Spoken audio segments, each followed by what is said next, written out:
महाराष्ट्र राज्य परीक्षा परिषद पुणे अंतर्गत शिक्षक अभियोग्यता आणि बुद्धिमत्ता चाचणी टेट 2025 तिसरी टेट घेण्यात आली होती आणि यासाठीचा जो निकाल आहे ह्या निकालाबाबत जे महत्त्वाचे अपडेट नवीन अपडेट आलेली आहे पाहू शकता.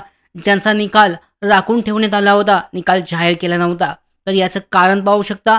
2024-25 मध्ये डी बी एड झालेले जे उमेदवार आहेत त्यांची गुणपत्रिका नसल्यामुळे त्यांचा निकाल राखून ठेवण्यात आला होता. तर या संदर्भातलं परिपत्रक जाहीर करण्यात आलं आहे. त्याचबरोबर शिक्षक अभियोग्यता आणि बुद्धिमत्ता चाचणी टेट 2025 साठी डी एड उमेदवारांसाठी गुणपत्रक सादर करण्यासाठीची वैयक्तिक जी लिंक आहे, वेब लिंक, ही जाहीर करण्यात आली आहे. तर या संदर्भात जे अपडेट आपल्याला प्राप्त झाली होती यानुसार पाहू शकता 16 जुलैचं हे परिपत्रक आहे. यानुसार 1 महिन्याचा कालावधीत सादर करण्यासाठी अनिवार्य करण्यात आलं होतं. यामध्ये उपरोक्तप्रमाणे उमेदवारांनी व्यावसायिक अर्हता, त्याचवेळीच्या संधीत उत्तीर्ण झाल्याचे गुणपत्रक व अन्य वैध प्रमाणपत्र, व्यावसायिक परीक्षा उत्तीर्ण झाल्याच्या दिनांकापासून कमाल 1 महिना कालावधीत महाराष्ट्र राज्य परीक्षा परिषद पुणे या कार्यालयास ईमेलद्वारे, पोस्टाद्वारे हस्तपोच सादर करताना शिक्षक अभियोग्यता आणि बुद्धिमत्ता चाचणी टेट 2025 परीक्षेची नोंदणी क्रमांक, बैठक क्रमांक नमूद करावा असं सांगण्यात आलं होतं. पाहू शकता यासाठीची लिंक ही जाहीर करण्यात आली आहे. अधिकृत संकेतस्थळावर हे लिंक उपलब्ध आहे.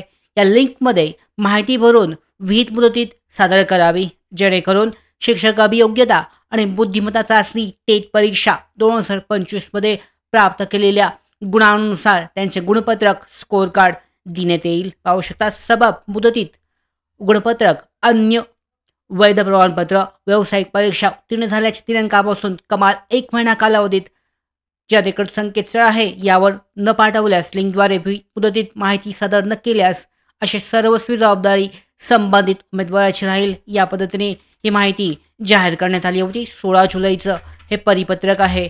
यामध्ये जर तुम्ही पाहिलं अधिकृत जे वेबसाईट आहे यावर ही लिंक देण्यात आली आहे. यामध्ये last name, first name, middle name, mobile number, एक्झामची टाईप आहे, बी-एड डी-एड याबद्दलची माहिती, त्याच्यानंतर टेटचा एक्झामचा रोल नंबर, टेट एक्झामचा रजिस्ट्रेशन नंबर आहे, बी-एड डी-एडचा रिझल्ट कधी लागला, त्याचबरोबर त्याची जी मार्कशीट आहे, गुणपत्रक, ते तुम्हाला इथे सबमिट करायचं आहे.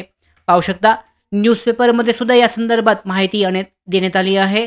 यानुसार गुणपत्रकाअभावी हा निकाल रोखण्यात आला होता. पाहू शकता 16 जुलैची ही अपडेट आहे.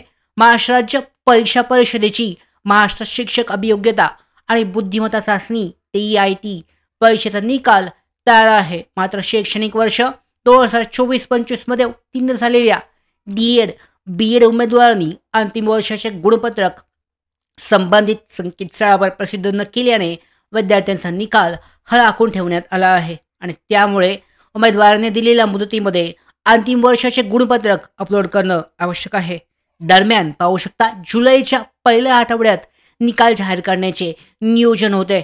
मात्र बी-एड आणि डी-एडच्या अंतिम वर्षात शिक्षण घेणाऱ्या विद्यार्थ्यांनी या परीक्षेसाठी संधी देण्यात आली आहे. आता या विद्यार्थ्यांमुळेच ऑनलाईन परीक्षा घेऊनही लवकर निकाल निकाल जो आहे पूर्ण करणे हे शक्य होत नसल्याची चर्चा आहे.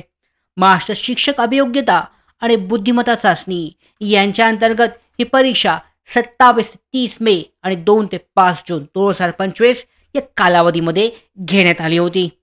परीक्षेत सहभागी झालेल्या उमेदवारांना कळवण्यात आले होते की परीक्षेचा निकाल हा 2025 आणि स्कोर कार्ड जे आहे जुलैमध्ये अधिकृत संकेतस्थळावर, वेबसाईटवर प्रसिद्ध केले जाईल. यंदा बी-एड आणि डी-एडच्या अंतिम वर्षाचे शिक्षक घेणाऱ्या विद्यार्थ्यांना या परीक्षेला बसण्याची परवानगी ही देण्यात आली होती. मात्र त्यामुळे पाहू शकता त्यावेळीच नमूद करण्यात आले होते की अंतिम वर्षाचे गुणपत्रक संकेतस्थळावर अपलोड केल्याशिवाय निकाल जाहीर करण्यात येणार नाही. त्यानुसार पाहू शकता 2024-25 मध्ये बी-एड आणि डी-एड उत्तीर्ण झालेल्या विद्यार्थ्यांना अधिकृत संकेतस्थळावर FPAचं लिंक आहे. लिंकवर आपले गुणपत्रक विहित नमुन्यात प्रसिद्ध करावे लागणार आहे आणि त्यानंतरच त्यांची जी मार्कशीट आहे, गुणपत्रिका, ही त्यांना स्कोर कार्ड जो आहे टेटचा 2025 सालीचा हा जाहीर केला जाईल. ज्या उमेदवारांची मार्कशीट उपलब्ध असेल त्यांनी ही लिंक चेक करू शकता आणि त्या लिंकवर जाऊन लवकरात लवकर त्यांची माहिती जी आहे अपडेट करू शकता. त्यांचं मार्कशीट जी आहे BEd आणि DEdची हे सबमिट केली जाऊ शकते आणि त्याच्यानंतर त्यांचं स्कोर कार्ड उपलब्ध होऊ शकतं. 1 महिन्यासाठीचा वेळ हा देण्यात आला आहे. 16 जुलैला ही अपडेट प्राप्त झाली आहे. या संदर्भात पाहू शकता लवकरच पुढची जी अपडेट आहे निकालासंदर्भातली ही आपल्याकडे जाहीर होणार आहे. आणि या सगळ्या महत्त्वाच्या अपडेट एवढ्यासाठीच नोकर भारतीच्या YouTube चॅनलला सबस्क्राईब करा.